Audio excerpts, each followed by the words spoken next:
जितेश अंतापूरकर यांचा फडणवीसांच्या उपस्थितीमध्ये भाजपमध्ये प्रवेश झालाय। देगलूरचे आमदार जितेश अंतापूरकरांचा भाजपमध्ये प्रवेश झालाय।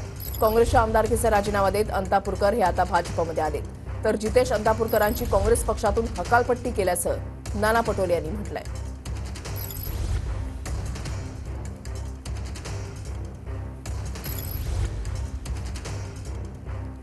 जितेश अंतापूरकर यांचा फडणवीसांच्या उपस्थितीमध्ये काल भाजपमध्ये प्रवेश झालेला आहे।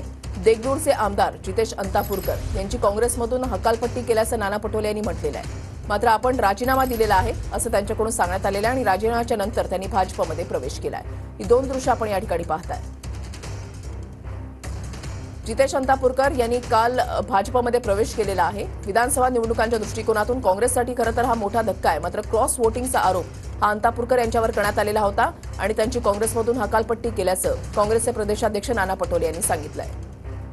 मी जितेशच्या मनापासून या ठिकाणी स्वागत करतो आणि मला विश्वास आहे की तुमच्यासारखा एक तरुण तडफदार नेता आल्यामुळे निश्चितच पक्षाला त्याचा फायदा होईल आणि तुम्ही खुल्या मनाने पक्षामध्ये काम करा। तुम्हाला पूर्ण पाठिंबा पक्षामध्ये मिळेल। आम्ही सगळे तुमच्या पाठीशी पूर्ण ताकदीने उभे राहू। पक्ष वाढवण्याचं काम हे तुम्ही कराल हा मला विश्वास आहे। त्याकरता मी तुम्हाला मनपूर्वक शुभेच्छा देतो।